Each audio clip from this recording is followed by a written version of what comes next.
Mhm. All right, so you mentioned street fights. There was one game that was definitely not a street fight. It was as up and down as any college basketball game that we have seen this season. That is Kansas State's win at Baylor. Kansas State is now 3-0 for the first time since 2013. They went into Waco and they knocked off number 19 Baylor 97-95 in overtime. It is their second straight road win over a top 25 team. They won at Texas 116-103. It wasn't an NBA game. It was a Big 12 basketball game. That's double what we normally see out of a Big 12 basketball game. Tyler, what's your take on Kansas State? How difficult is this? I mean, look, Jerome Tang, first year on the job, first year taking over. He's sitting here at 14-1. He's sitting here at 3-0 in the Big 12. First of all, I don't think they're getting the respect that they deserve. I mean, I got to give, credit to Jerome Tang. I mean, he's got this team. Nobody really picked them. I think, they were picked maybe last in the Big 12 preseason. And here they are, top of the league, 3-0. Great position. Not only goes into Baylor, where he coached, and gets a dub there, the team that was supposed to be the top dog in the Big 12. But the Marquise Newell kid, he is a good player, and I think he's a shot maker, and he's a guy you can go to get buckets. I love his game. I think he's tough, and he makes his free throws down the stretch too. I think he's I much respect Kansas State. I think they're playing well. I don't know if they can win the league, and I just love Tang. He's the most positive guy you ever meet. So I'm just happy for him, to get it, to wait this long to kind of be picky about. He probably could have had an opportunity much earlier than this. And for it to be turning out like this in year one, like you don't know what to expect in year one based on the roster you inherit and some of the guys you just don't know. But I think he's having a lot of fun doing it and proving himself that he's a really good coach. So I'm just enjoying watching them, and they've got one of the best stories in Keontae. I forget what's the kid's last name. Keontae Johnson. Florida, Keontae Johnson. We coached against him, and I remember when everything went down at Florida when he fell out, and unbelievable story there. So they just got an aura about, just kind of a positive aura about them that is like almost destined. Yeah, the interesting thing about that game was that Jerome Tang was on Scott Drew's bench for, I think it was 19 years. I think he was there for 2 decades. He started at Baylor with Scott Drew and helped build that program from the, people call it a rebuilding job. It's not a rebuilding job. It was a building job. There was nothing there when they got to Baylor, and they built it into a team that can win national titles, and a team that can get to Final Fours, and a team that can win Big 12 titles. And Tang helped do that. So Laval, I don't know if you've been in a situation where you kind of came home wearing a different team's jersey, but how difficult do you think that was on him?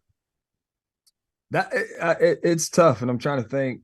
I didn't really have that where I had to come back to somewhere that I coached or played and be on the other sideline. So I don't know what that feeling's like. It had to be awkward for him, and then to be going up against coach. I guess probably the weirdest thing, we played Ohio State my first year at Butler, and it was weird for my guys because Coach Holtman, who was their coach the year before, now they're playing against him.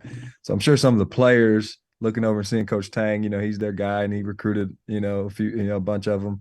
Probably was weird for them as well. Weird for the families. Like my wife knew a lot of the staff's wives on Ohio State staff, because some of us have worked together before. So it's kind of awkward for them. But once you start playing the game, you're competing. So I don't know what that was like for Tang. I was just, like I said, happy for him. Neither one of them scouted the other team well, because they both scored 90-plus points. but that's what Kansas State's been doing, Ali. I mean, they've been running up scores like crazy, which is impressive. Yeah. So Tyler, you mentioned Marquise Newell. I got a stat for you here. I got a fact for you. You ready for this? In the last 2 games combined, he has 68 points and 23 assists. He had 32 and 14 tonight. He had 36 and 9 against Texas. Both of those were on the road. Both of those were against top 20 opponents. In the last 10 seasons, there have been 3 players that in a 2-game span had 65 points and 20 assists combined. One Marquise Noel the last 2 games. The other 2, Ja Morant and Trae Young. That's the company that he is in right now with the way that he's playing. And when you take a guy like Marquise Noel and a guy like Keontae Johnson, who is good enough to be all Big 12, like it's kind of, when you have the 2 best guys, like coaching is kind of easy, right? Is that, I don't want to like dumb it down, but Hey, it helps. all great coaches were made by great players. Trust me. Coach Williams looks really good because Tyler Hansbrough's over there. Well, I haven't seen many great coaches without or good players Yeah, for sure. I mean, it helps. He is a player, and I was watching him, and I played 3 years in China, and the guard in China, they allowed 2 imports, and they were just they always look for scores, and to me, I was just like, man, that guy is just the perfect player. If he doesn't go to the league, I mean, he's got I mean, he is a scorer for sure. He's what? Yeah. And he's like 5'7". 5'8".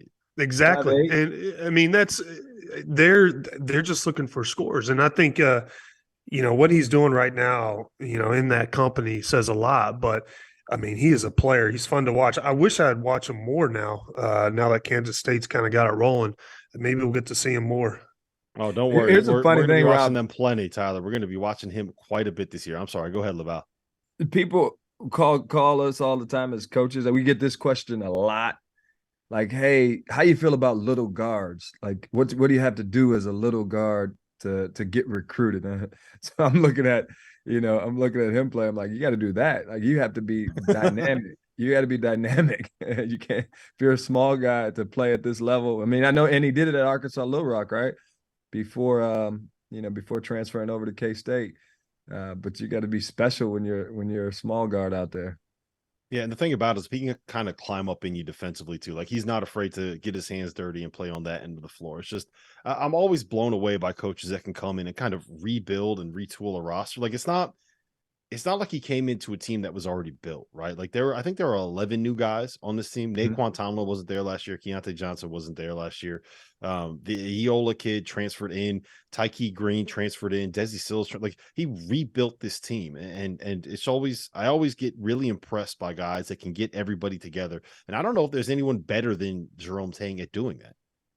Yeah, his energy can do it. Just like I said, Jerome and who he is, like he's ultimately positive, just human being. And so if you're around him, you're gonna feel like you got a chance.